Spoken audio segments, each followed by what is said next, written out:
name's Molly. I'm the program director at Girl Scouts of Virginia Skyline. I'm here in Roanoke, Virginia today, and I'm so excited that you're joining us for our week of fun patches. We've just got all fun patches all week long, tons of fun activities for you guys to join in on. And today I'm very excited. We are going to be earning our Future Scientist Fun Patch by doing a glow-in-the-dark experiment making lava lamps. So I've got a handful of glow-in-the-dark activities for you today, so I hope you join in on those. This one is going to be super fun. It's pretty easy, and you actually learn a handful of scientific concepts along the way. So we'll start with what materials you need. First and foremost, you need a jar of some sort to put your lava lamp in. This can be an old, like an old soda bottle, a jar like this one, or kind of whatever you want. You just want it to be a little tall. You're going to want tonic water. So you can find this in most any grocery store. It's you want something with quinine in it, and we'll talk about why in a little bit. And you're going to want some sort of vegetable oil, so you might already have that laying around the house. You're going to want a black light, so you can find that in most hardware stores. I just got one that screws into a normal light fixture, but you can also get, there's fluorescent tube ones, like handheld fluorescent ones, so either one of those should work as long as it's got UV light. And then you're also going to want some Alka Seltzer tablets, some effervescent tablets. So we'll talk about all that in just a minute and start making our lava lamps. So the first thing we're going to start with is we're going to fill our jar, our lava lamp, with our liquids. So we've got two liquids here, tonic water and oil. And the first principles we're going to learn about are how oil and water don't mix. And that's because they've got different molecular properties, but they're also different densities, which means not only do they not mix, they're going to separate differently based on their density levels. So I'm going to start with the tonic water. I'm going to put it in our jar, and then we're going to add the oil and see which is going to go where, which is heavier or denser in our container. So you're going to want to fill your jar about a quarter full with the tonic water. And so we're just going to do this gently because tonic water is a little carbonated, so I don't want it to bubble up too much. All right. And then, so that's about a quarter full, right? There's my tonic water.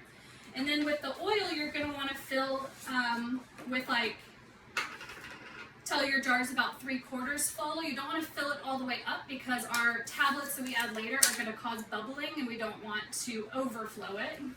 But so I'm going to add this oil, and I want you guys to see. I'm going to see if I can do it so you can watch. So go ahead and think about which one you think is going to go where. Which liquid do we have here that you think is denser than the other one? I want you to make a hypothesis.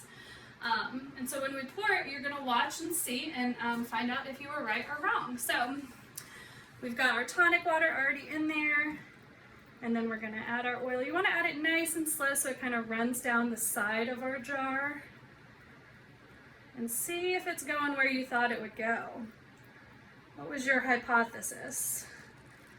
So it mixes up a little bit there when I poured it in quickly, but as you can tell, it separates pretty fast. So the oil and the water are not mixing. Some of the bubbles from the very bottom are going up to the top, but our oil is sitting on top, right? So our oil and our water have different density levels, and it seems like the tonic water is going to be a little denser than that oil because it's going down to the bottom. It's settling.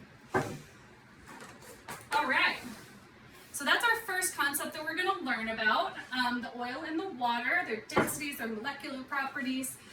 The next part that we're going to learn about is our Alka Seltzer. So our tablets that we release into this mixture later are going to settle down at the bottom. They're going to go through the oil and the water all the way to the bottom, and then they're going to bubble up. They're going to have a reaction with that water that causes them to release carbon dioxide, which then floats to the top, right? Because it's a gas, it's going to go all the way through it and up to the top and release. And while it goes up to the top there, it's going to actually carry little bits of our tonic water along with it.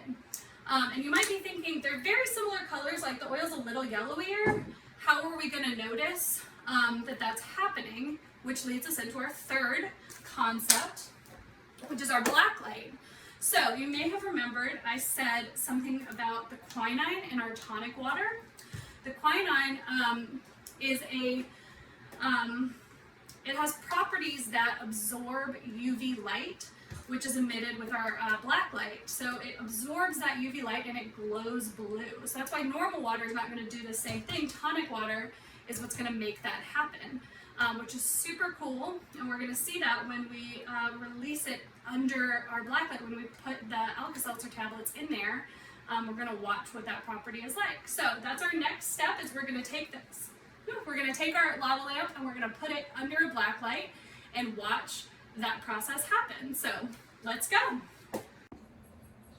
Okay, so I've got my lamp set up and I'm going to turn the light off in just a second. I've got my black light right beside it. And so we're going to see how that quinine glows blue. So I'm going to turn it on. And you can already see just a tiny bit.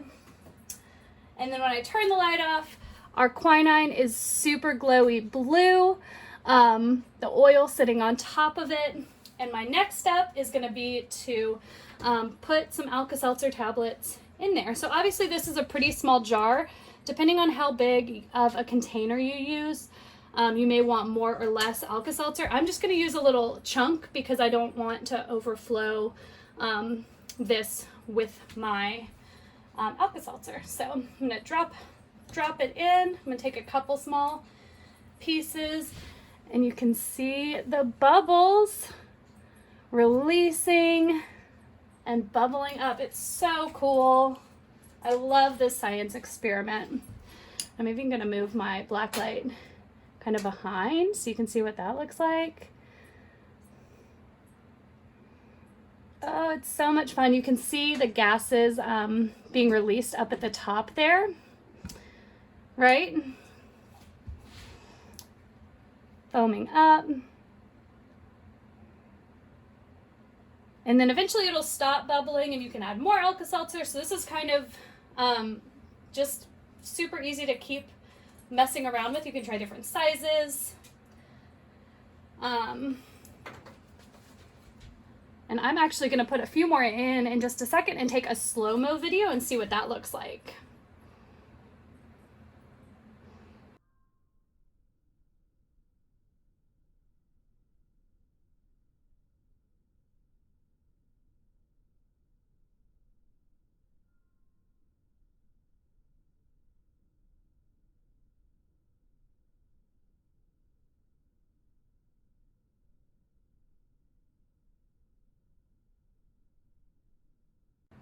All right, thank you for joining me, Girl Scouts. I hope you had fun with this glow-in-the-dark experiment. I know I did, and I hope you enjoyed making a fun, crazy glow-in-the-dark lava lamp. Hope you'll join us the rest of the week for a bunch more fun patches. It's going to be a lot of fun.